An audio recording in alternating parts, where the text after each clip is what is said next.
nuestras redes sociales.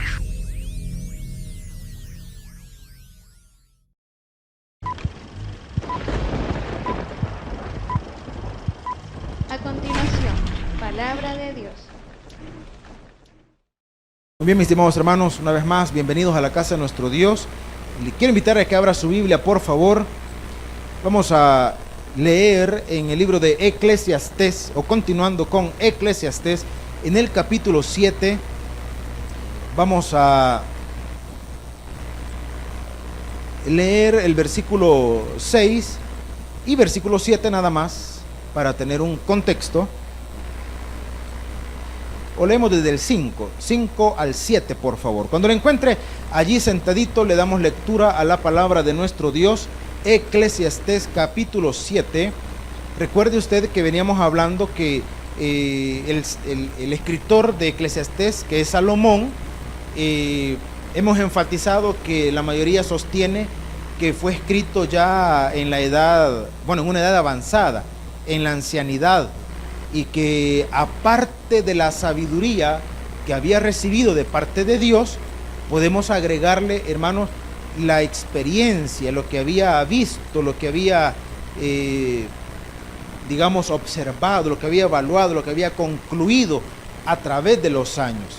Entonces, Salomón plantea lo siguiente, que en la adversidad es cuando se aprende, o que muchas veces aprendemos más en la adversidad, en la dificultad, que en los tiempos, digamos, tranquilos, ¿verdad?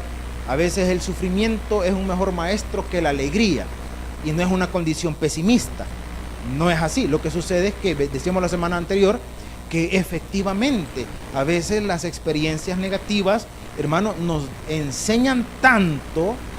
Y siempre hemos dicho, por ejemplo, ¿qué aprendemos o qué podemos aprender en la necesidad económica? Administrar. No hay mejor maestro para la administración que la escasez. Sí, hermano, en la abundancia, ¿y de qué se va a preocupar? ¿De qué se va a preocupar? Y a veces la forma más sencilla de entenderlo es, mire, una persona que nunca ha tenido necesidad, pues no tiene problema en gastarse 20, 25 dólares en un día, ¿verdad? En puras tonterías, no tiene problema con eso.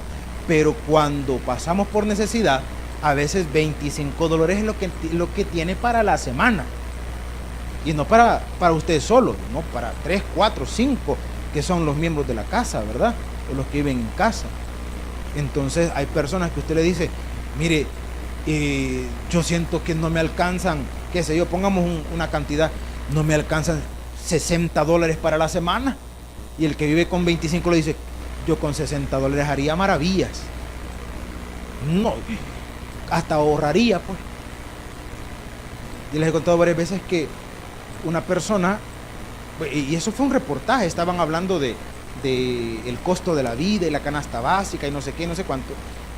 Y un periodista hizo un reportaje acerca de una muchacha que trabajaba en una maquila. Y el reportaje fue plasmado no en televisión, sino en el periódico, en donde le preguntaron a la muchacha que cómo distribuía sus ingresos, dónde los distribuía. Y ella comenzó a decir, bueno, para la educación de mis hijos va tanto, les pago microbús porque yo no los puedo llevar a la escuela, entonces y pago esto, y tengo casita del fondo, ¿verdad? Y tengo que pagar también esto. Entonces, y cuando le hicieron la suma de todo lo que pagaba, le preguntaron, ¿y usted cuánto gana? Y la muchacha dijo, tanto.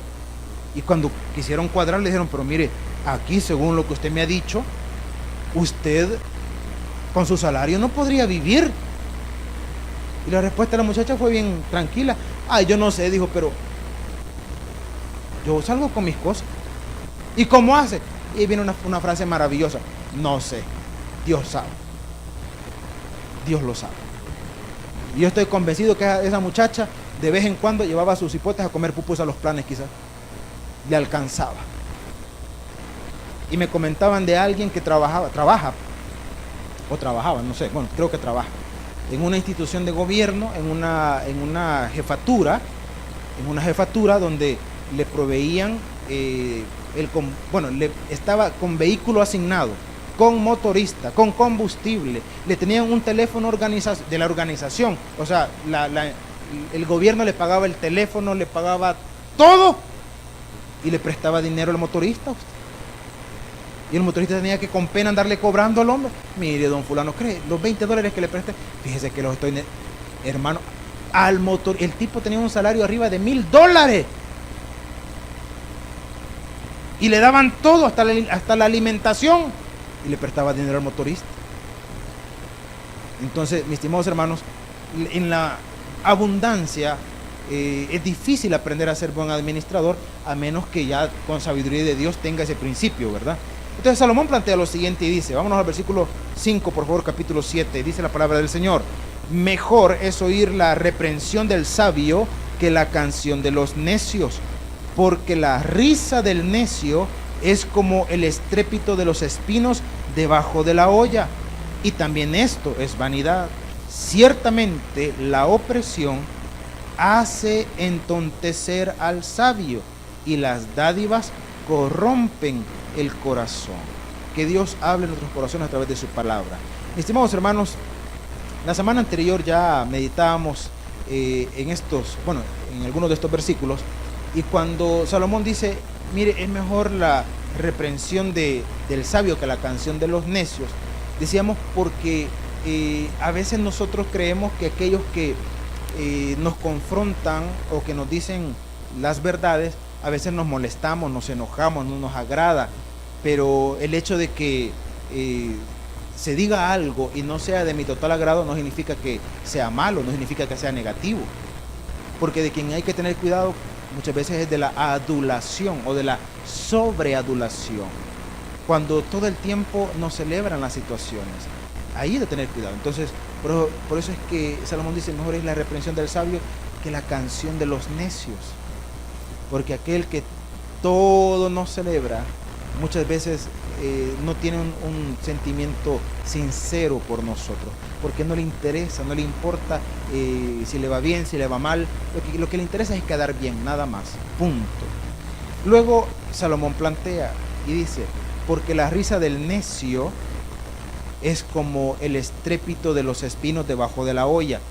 Cuando en aquellos tiempos, cuando usted cocinaba con hornilla todavía, porque hoy es de estufa, ¿verdad?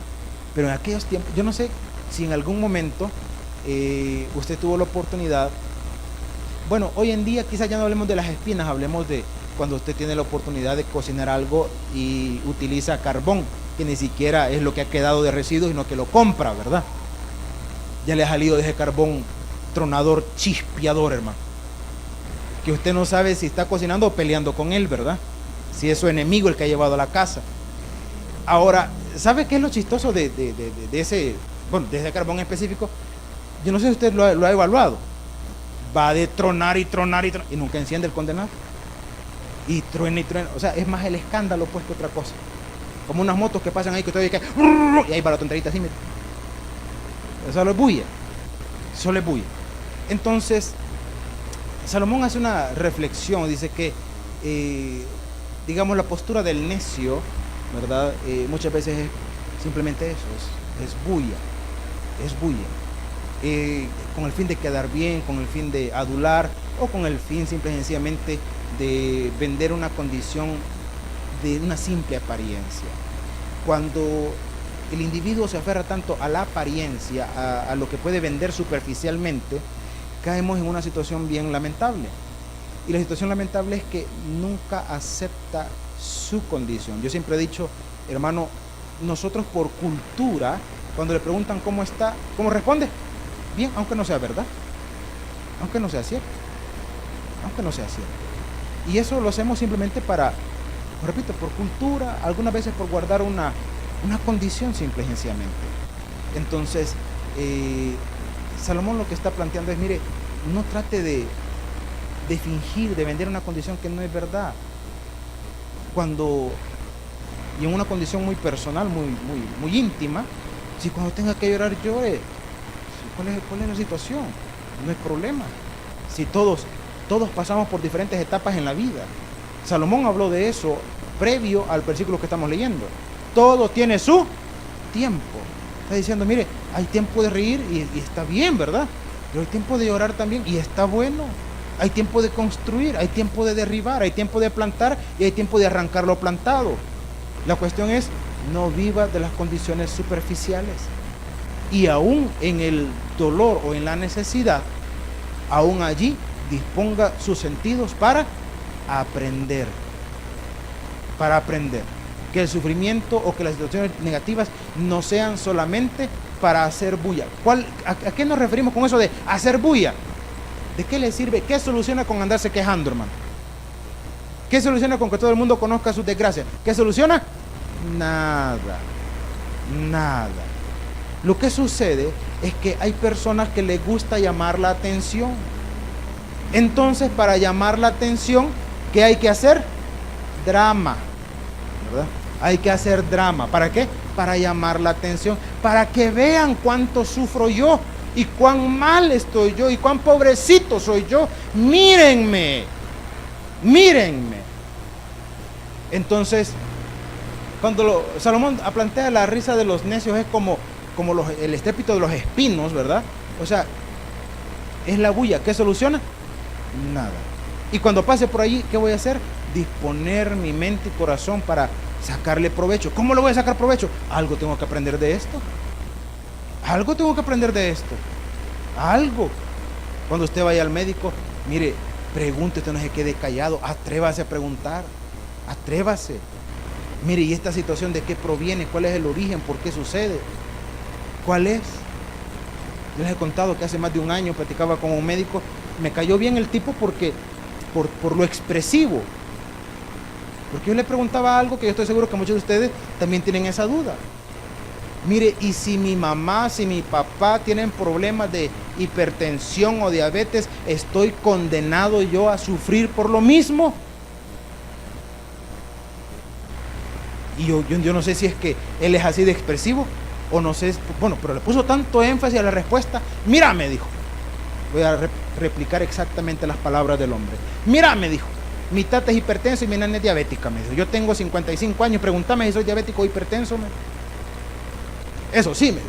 Yo hago esto, yo me cuido de mi alimentación, yo hago ejercicio, yo aquí, yo allá. No, me dijo. No es cierto que si tu papá tiene una situación complicada de salud, vos estás condenado a sufrirla. ¿Sabes cuál es el problema? Me dijo, que uno se descuida aquí, uno aquí. Y comienza el tipo, yo no asumí que me estaba regañando porque no le había hecho nada al hombre, así que no era regaño conmigo. Pero aproveche las condiciones, aprenda. Y en medio de las situaciones difíciles, pues hay que aprender también. Porque, repito, hermano, con hacer escándalo, con hacer drama, ¿qué soluciona? Nada. Lo más que va a obtener es que otra persona con la misma condición dramática se solidarice con usted. Eso es lo que puede obtener, ¿verdad? ¿Ha visto usted personas, hermanos, que de repente se quebrantan en una situación y de repente llega alguien supuestamente a consolarles y terminan chillando los dos?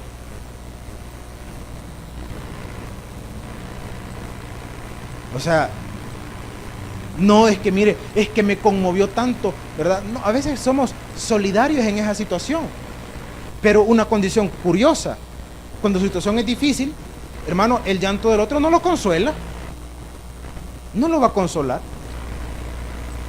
Hay una situación que es curiosa, bueno, a mí me llama la atención, pero tiene sentido.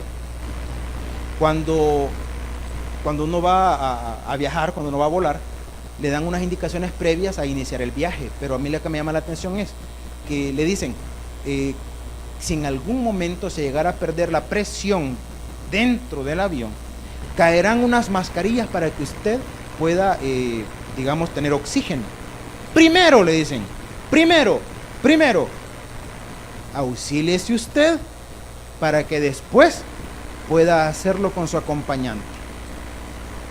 Y uno dice, no, pero si usted va con alguien que para usted es tan significativo, imagínese que usted como madre va con su niño y inmediatamente pasa eso, ¿qué es lo primero que le va a ocurrir a usted? ¿Auxiliar primero a quién? Al niño.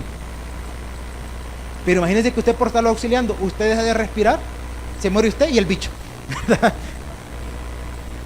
Entonces no le dice, mire, primero atiéndase usted para después poder auxiliar al otro. Ahora se lo traigo en el plano que estábamos hablando. Hermano, cuando usted viene y va, si usted quiere ser fortalecido, una persona que se ponga en la misma condición, en la misma actitud que usted, no lo va a fortalecer. Va a ser solidario, punto. Y pegamos una gran chillada los dos, fíjese. ¿Y qué solucionaron? Nada, después seguí chillando en la casa. O cuando se fue, seguí chillando. Y cuando usted va a ser solidario con alguien, entonces su condición debe ser de fortaleza. Debe ser de esa manera. Entonces, la condición del individuo tiene que ser, bueno, ¿qué voy a aprender en esto?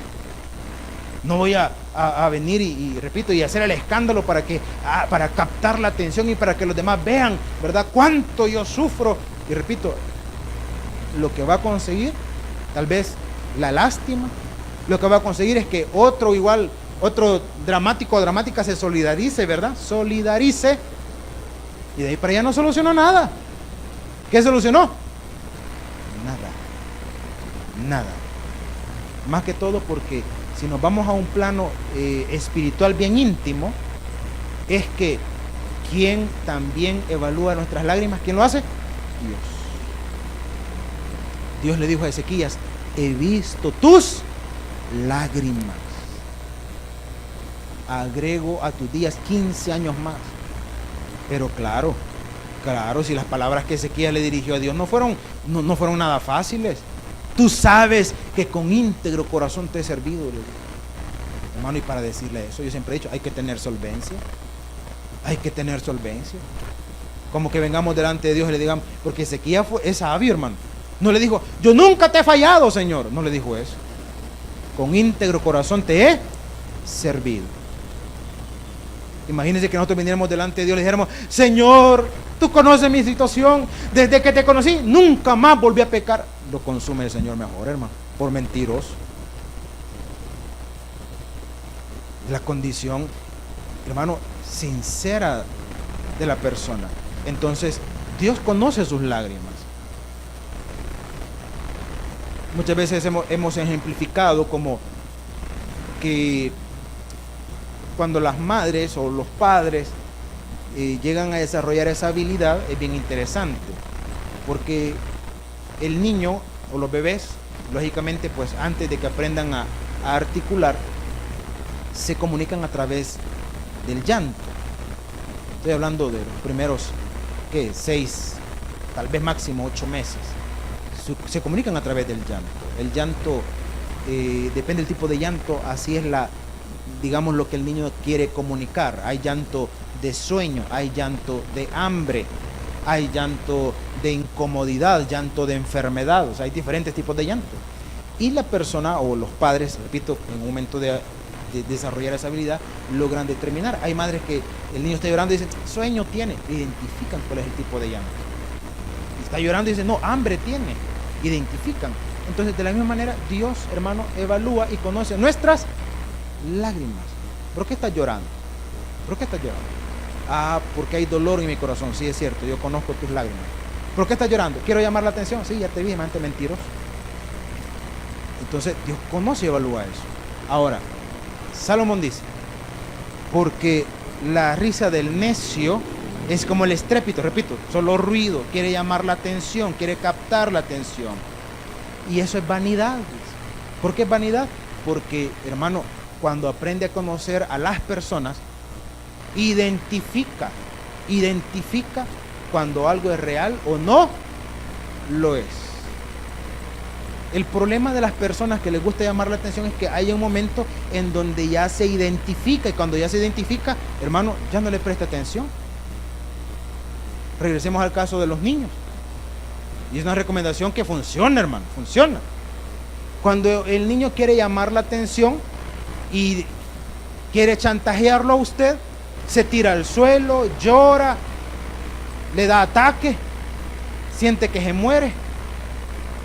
Entonces, y si logra captar su atención y usted viene y lo atiende, lo más probable es que la próxima vez que quiera que cumplan sus demandas, lo va a hacer de nuevo. Pero cuando usted dice, no, este todo lo quiere solucionar de esa manera y deja de prestarle atención, hermano, máximo 2, 3 veces más lo va a hacer, después ya no lo va a hacer más. Usted lo identificó. Lo identificó. Entonces, Salomón dice, también esto es vanidad. También. Porque aquel que hace las cosas solo para llamar la atención, tarde o temprano, queda en evidencia. Queda en evidencia. Y sigamos con el versículo 7.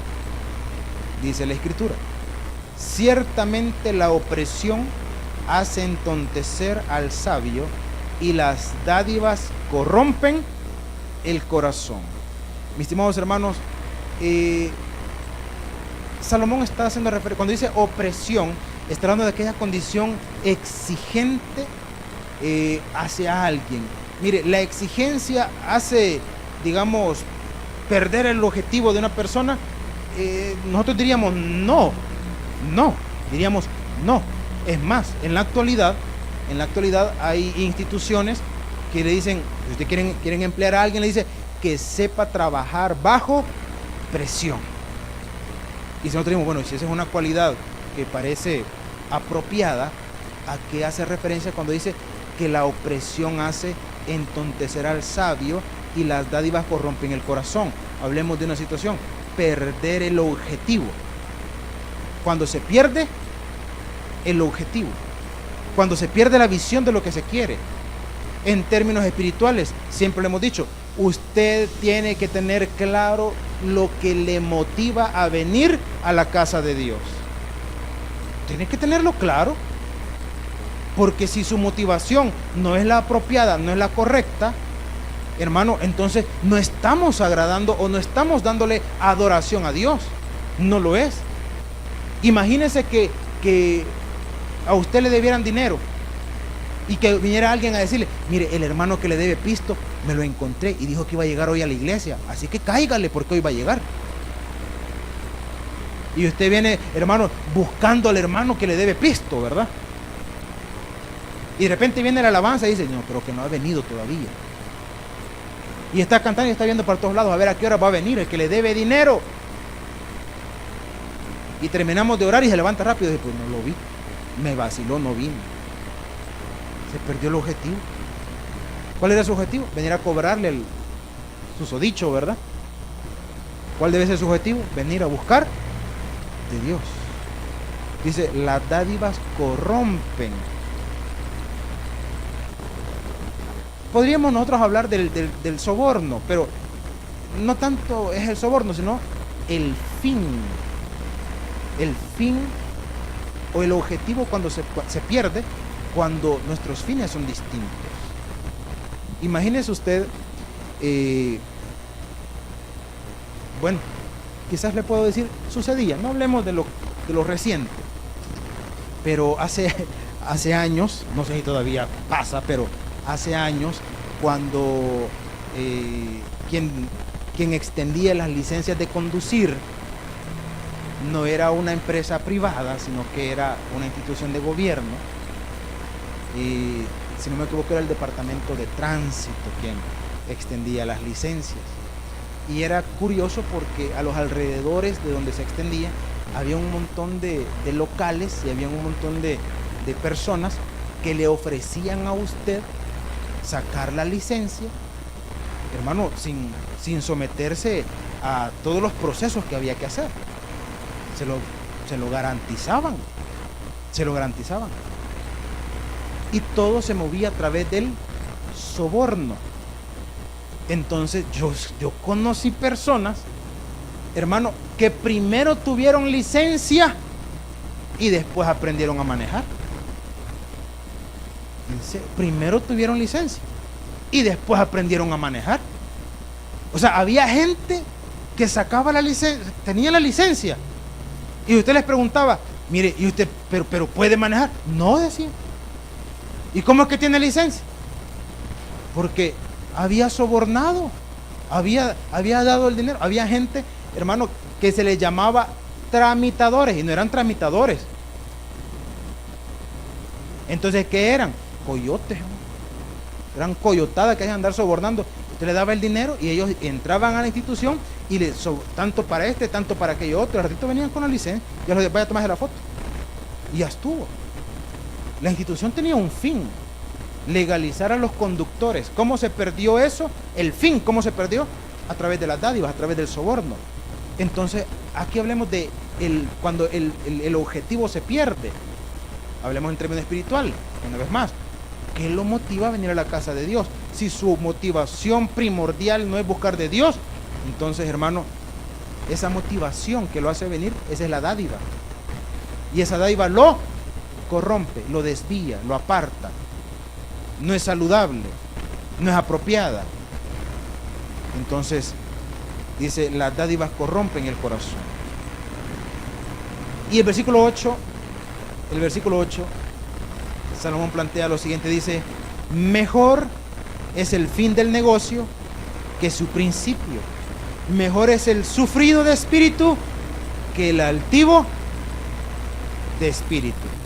A mí me llamaba la atención cuando dice mejor es el fin del negocio que el principio. Y decía, pero cuando uno inicia o uno establece un negocio y le sale bien, ejemplo, usted va a solicitar un producto y va a hacer un contrato, ¿verdad? Un contrato de pago. O sea, lo fuimos a fiar, pues. Y cuando se lo aprueban, uno se puede sentir contento, hermano, porque se lo aprobaron. Vaya, dice, voy a tener refri otra vez. O voy a sacar este producto. O sea, se lo aprobaron. Usted se puede sentir contento. Sí, se puede sentir contento, pero ¿cuánto le falta para terminar de pagarlo? 1 año, año y medio, 2 años, 3 años, hermano. Entonces, cuando se va a salir, cuando ya va a terminar de pagar, ¿cuál es la mayor satisfacción? ¿Haberlo comenzado o haberlo terminado? Haberlo terminado. Cuando lo termina de pagar ya no sirve, tiene que sacar otro, ¿verdad? Pero ya terminó. Sí. Compró una cocina de 6 camadores, cuando lo terminó de pagar solo 2 le funcionaban ya. Pero terminó. Entonces Salomón dice, y la referencia de Salomón, la referencia de Salomón es cuando dice, mejor es el sufrido de espíritu que el altivo de espíritu. Porque también el sufrimiento, en términos espirituales, ¿qué hace el sufrimiento? Nos vuelve humildes delante de Dios. El sufrimiento nos vuelve humildes delante de Dios, porque nos hace depender de Él, nos hace buscar de Él. A veces cuando las cosas están demasiado bien, hermano, nuestra comunión es frágil. Nuestra comunión es frágil. Cuando las cosas están demasiado bien, la comunión es frágil. Usted tiene salud, tiene una economía estable, tiene tranquilidad en su casa, en su trabajo, nadie lo está hostigando. Muchas veces esa pasividad nos vuelve inestables espiritualmente hablando. Nos vuelve inestables. Todo está bien. Entonces, como todo está bien, usted iba terminando su día de actividad, de labores, son las 5 de la tarde, sale a tiempo para ir a la iglesia, pero como está cansado, mejor se va para la casa. ¿A qué? A descansar. Pero cuando hay preocupación, cuando hay sufrimiento, no importa lo cansado que esté, ¿para dónde agarra? Para la casa de Dios. Para la casa de Dios. Cuando todo está demasiado bien, hasta se nos olvida orar por la noche. Cuando estamos angustiados y hay sufrimiento, las oraciones de la noche parece que fueran, hermano, las oraciones más sinceras. Y entonces no medimos el tiempo. No medimos el tiempo. Queremos estar con Dios. Entonces Salomón dice, mire, a veces Dios permite las cosas para que usted se acerque más a Dios, para que se acerque más a Él. Ahora, terminemos con un último versículo, por favor. Versículo 9 dice, no te apresures en tu espíritu a enojarte, porque el enojo reposa en el seno de los necios. 10. Nunca digas, ¿cuál es la causa de que los tiempos pasados fueron mejores que estos? Porque nunca de esto preguntarás con sabiduría. Ahora, cuando Salomón está hablando del enojo, no está hablando de la reacción que nosotros tenemos cuando algo no nos parece. No está hablando simplemente de eso, sino que está hablando de aquel sentimiento de cuando parece que las cosas son, las cosas malas, perdón, las cosas negativas, cuando la preocupación, cuando el sufrimiento parece interminable. ¿Qué sucede en el individuo? Muchas veces produce frustración. ¿Cómo sé que la frustración está llegando a mi vida? Cuando quiere mandar todo allá bien lejos. Cuando la frustración está llegando, hermano, es el que está haciendo referencia a Salomón cuando dice que no te apresure tu espíritu a enojarte. En otras palabras, mire, no ande buscando en alguna manera culpables. Reconozca que nuestra vida está en las manos de Dios. No le dé cabida a la frustración, aunque no es una condición fácil, hermano. No es fácil. No es fácil estar en una situación continua a través del tiempo, ¿verdad? Imagínese un problema de salud que le dure una semana a un problema de salud que le dure 6 meses. Por supuesto que no se va a afrontar de la misma manera. La situación es cuando parece que las cosas se vuelven interminables. Pongámoslo en una expresión bien popular: cuando parece que llueve sobre mojado. Y llega la frustración. Cuando llega la frustración en medio de las situaciones difíciles, ¿con quién nos enojamos? No es con Dios. Aunque a veces sí. Pero ¿sabe con qué nos enojamos? Con la vida. Cuando las personas expresan que la vida, yo he escuchado gente que dice, la vida es una basura. No, la vida no es una basura. No, la vida no es eso. ¡Qué vida más miserable! Hay otra expresión por ahí, vida de perro. No, hay perros que no les va tan mal, hermano. No, hay perros que no les va tan mal. Hay unos que usan un champú más caro que yo me pongo, hermano. O sea, para ellos les va bien, hermano, les va bien a algunos. Les va bien. Entonces, pero se enojan con la vida. ¿Qué está pasando? ¿Qué está pasando en estas personas? La frustración. La frustración. Y cuando la frustración llega, ya no podemos ver con claridad. Ya no. Todo es negativo. Todo es negativo. Entonces, por eso Salomón dice, mire, cuando esa situación de la frustración llegue, no digas que los tiempos pasados fueron mejores. No se aferre, querramos o no querramos, no se aferre al pasado. Porque no se vive, hermano, y no se puede vivir del pasado. No se puede. ¿Qué es bonito recordar? Es bonito recordar, pero no se vive de eso. No se vive de eso. Acá, pongámoslo en un ejemplo de nuestra realidad, de nuestro país, en una área no tan susceptible, en el área del deporte, por ejemplo. Para ser más específico, en el fútbol. Aquí en el país viven recordando a un futbolista que fue lo mejor, que fue aquí, que fue allá, que no sé qué, que no sé cuánto. Y uno llega a la conclusión y dice, ¿y por qué lo recuerdan tanto? ¿Sabe por qué lo recordamos tanto? Porque como no ha salido otro, ¿no? Entonces, ¿qué queda? Vivir de las glorias que aquel hizo. Porque en la actualidad no hay ninguna. Ahora, ¿cuál es el problema? El problema es que ya está viejito. Si cuando todo ese polvo le sale el mal. O sea, ya no lo pueden meter a jugar. ¿De qué sirve? ¿De qué sirve? ¿De qué sirve? Que recuerden todo lo que hizo. Si eso no determina, no influye en nada en el presente. ¿Sirve de algo? No. No sirve de nada. Bonito recordar, pero no sirve de nada.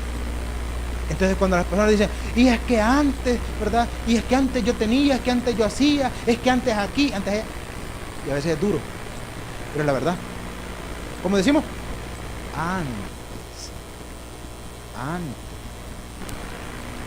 Antes yo me comía 5 pupusas revueltas, mire, con un medio bote curtido. Antes, hermano.